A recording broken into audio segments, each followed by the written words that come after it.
বারবার মনে জাগে একটা প্রশ্ন, ভারত এত খেপে গেল কেন? আমার মনে হয় গত 15 বছর ধরে তারা এই বাংলাদেশটাকে বিনামূল্যে গিলে খেতে চেয়েছিল, আর তাদের মুখে গ্লাস তুলে দিয়েছিল পতিত সরকার। এখন সেই গিলাস মুখের থেকে সরে যাওয়ার কারণে খেপে গেছে, এখন পায়ের উপরে পাড়া দিয়ে সংঘাত সৃষ্টির চেষ্টা করছে।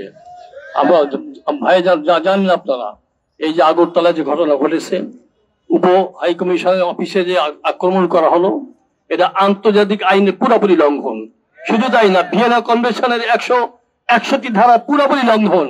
এইবার বারবার করে লঙ্ঘন করে তারা কি প্রমাণ করতে চায়? তারা বারবার করে একটা যুদ্ধ বাঁধাতে চায়। আমরা লক্ষ্য করেছি এই বাংলাদেশের মুসলমান, এই বাংলাদেশের মানুষ অত্যন্ত ধৈর্যশীল। বারবার করে উস্কানি দেওয়া সত্ত্বেও তারা ধৈর্য ধরছে, এই সুযোগে তারা উস্কানি পরিমাণ বাড়াচ্ছে। তবে একটা কথা ভারতকে জানা দরকার, এই বাংলাদেশের মানুষ অনেক বড় ধৈর্যশীল, ধৈর্য ধরতে পারে, কিন্তু একবার যদি জালেমদের বিরুদ্ধে ফুঁসে ওঠে তখন কিন্তু জালেমের টিকে থাকতে পারে না। এই বাংলাদেশের সঙ্গে যারাই বিশ্বাসঘাতকতা করেছে, এই বাংলাদেশের ক্ষতি করার চেষ্টা করেছে, সবাই বিতাড়িত হয়েছে।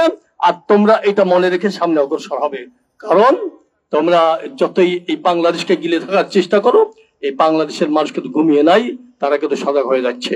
এই জন্য যে ঘটনা ঘটিয়েছে আমরা তীব্র নিন্দা জানাই। বিশেষ করে বাংলাদেশ সরকার বলতে চাই, অন্তর্বর্তীকালীন সরকার বলতে চাই, ওরা যদি আমাদের হাই কমিশনারদেরকে নিরাপত্তা দিতে ব্যর্থ হয়, আপনারা প্রত্যাহার করে নিয়ে আসুন। আর ভারতকে স্পষ্ট ভাষায় এই বাংলাদেশ কাছে ক্ষমা চাইতে হবে, তাহলে ভারতের রক্ষা নাই, শেষ নাই। আমরা কিন্তু আর ধৈর্য ধরতে পারতেছিলাম। এই বাংলাদেশ নিয়ে সিনেমিনি খেলা আমরা দেখতে চাই না। আজানের সময় হয়ে গেছে, এখনই মিছিল শুরু হবে। আপনাদেরকে ধন্যবাদ জানাই। আগামীতে যে কোনো আহ্বান আসলে আপনারা সাড়া দিবেন, এই আশাবাদ ব্যক্ত করে আলোচনা শেষ করছি। আসসালামু আলাইকুম। নারায়ে তাকবীর, নারায়ে